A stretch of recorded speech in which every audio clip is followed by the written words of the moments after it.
ఒక ప్రఖ్యాతి ఉంది. బహుశా విజయనగర సామ్రాజ్యానికి ఇది ప్రథమమైనటువంటి కేంద్రముగా భావించి 101 దేవాలయాలని 101 బావులని త్రవ్వి ఇది తన యొక్క రాజధానిగా నిర్మాణం చేసుకోవాలన్నటువంటి ఒక ఆలోచనతో ఈ శిల్పగిరికి శ్రీకృష్ణదేవరాయలు వచ్చారు. ఇక్కడ కేంద్రంగా పరిపాలన చేయాలి అన్నటువంటి భావించారు. వారి యొక్క పరిపాలనకి, వారి యొక్క రాజధానికి, వారి యొక్క రాజ్యానికి నాంది ఈ శిల్పగిరి, చిప్పగిరి కాదు అని చెప్పి మనందరం కూడా చెప్పుకోవాలి. రాయలేలిన రతనాల సీమ అని మనందరం కూడా చెప్పుకుంటాము.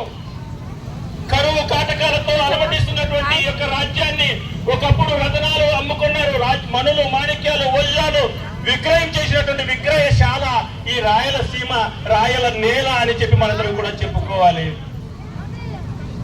హిందూ సామ్రాజ్యాన్ని హంపి దగ్గర నుంచి తిరుమల వరకు ఈ మధ్య ప్రాంతమైనటువంటి రాయలేలిన నేల ఈ రోజు రాయలసీమగా మనందరం కూడా పిలుచుకుంటున్నాము. ఆ శ్రీకృష్ణ దేవరాయల యొక్క అద్భుతమైనటువంటి పరిపాలన నేపథ్యం కలిగినటువంటి ఒక ప్రముఖమైనటువంటి రాజు, ఆ యొక్క రాజు యొక్క పాదాలకి మనందరం కూడా నమస్కరించుకుంటూ జై శ్రీకృష్ణ దేవరాయ చెప్పండి అందరూ కూడా. జై శ్రీకృష్ణ దేవరాయ. రాయలేలిన రతనాల సీమలో మనం కొందరు కూడా ఉన్నాము. పౌరుషానికి పరాక్రమము రాయలసీమ అన్నటువంటి విషయాన్ని మనందరం కూడా గుర్తు చేసుకోవాలి. ఒక సింహానికి ఏ విధమైనటువంటి తనే రాజుగా ఏ విధంగా నిర్ణయం చేసుకుంటుందో అటువంటి సింహముకున్నటువంటి గర్వము రాయలసీమ ప్రజలలో ఉన్నటువంటి పరిస్థితి మనందరం కూడా గమనిస్తున్నాము. అటువంటి గర్వశేఖ రాయలసీమ అన్నటువంటి విషయాన్ని మనందరం కూడా రాయలేల సీమలో జన్మించినటువంటి మహానుభావులు మనందరం కూడా అమృత పుత్రులు మనందరం కూడా అని మనందరం కూడా భావించాలి. అమృత పుత్రులు ఇక్కడ పాపులు లేరు, ఎవరు కూడా సైతాన్లు లేరు.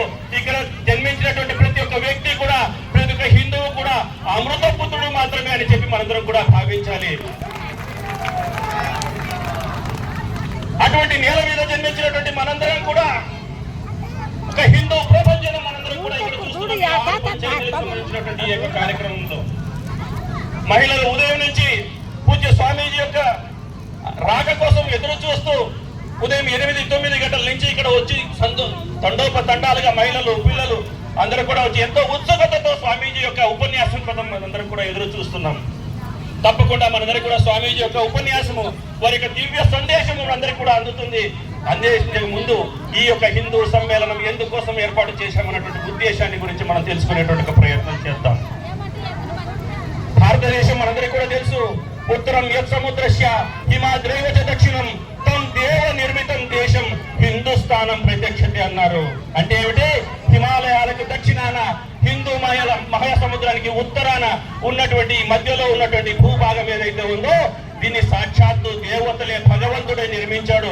అందుకే ఇది హిందుస్థానము అన్నటువంటి ఒక పేరు. ఇదంతా కూడా ఇక్కడ జన్మించినటువంటి ప్రజలు ఎవరు? హిందువులు. పాకిస్తాన్, ఆస్ట్రేలియాలో జన్మించినటువంటి వాళ్ళని ఏమంటాము? ఆస్ట్రేలియన్స్ అంటాము. జపాన్ లో జన్మించిన వాళ్ళని ఏమంటాము? జపనీస్ అంటారు. చైనాలో జన్మించిన వాళ్ళని ఏమంటారు? చైనీస్ అంటారు. అమెరికాలో జన్మించినటువంటి వాళ్ళని ఏమంటారు? అమెరికన్స్ అంటారు. హిందుస్థాన్ లో జన్మించినటువంటి వాళ్ళందరూ ఎవరు? హిందుస్థాన్ లో జన్మించినటువంటి వాళ్ళందరూ ఎవరు? ఇక్కడ పుట్టిన ప్రతి జీవి, ఇక్కడ పుట్టినటువంటి ప్రతి మానవుడు హిందువే అన్నటువంటి విషయాన్ని మనం దృష్టి పెట్టుకోవాలి. అటువంటి ఒక ఆలోచనతో ఈ యొక్క హిందూ సమ్మేళనాన్ని మనందరం కూడా ఆలోచన చేసుకోవడం జరిగింది.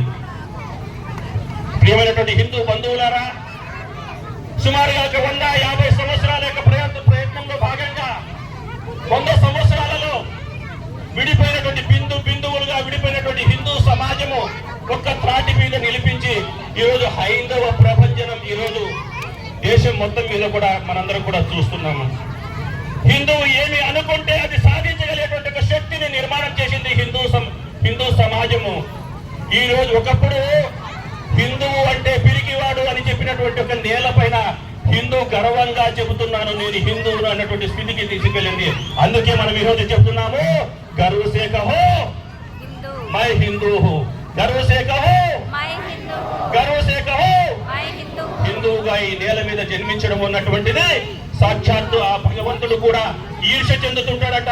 నా యొక్క జన్మంతో లభిస్తే ఈ భారతదేశంలో నేను లభించాలి అని చెప్పి అటువంటి అదృష్ట లభించినటువంటి జన్మ లభించినటువంటి మనందరం కూడా హిందువులము. అందుకే మనందరము గర్వ సే కహో మై హిందూ, గర్వ సే జై హిందూ.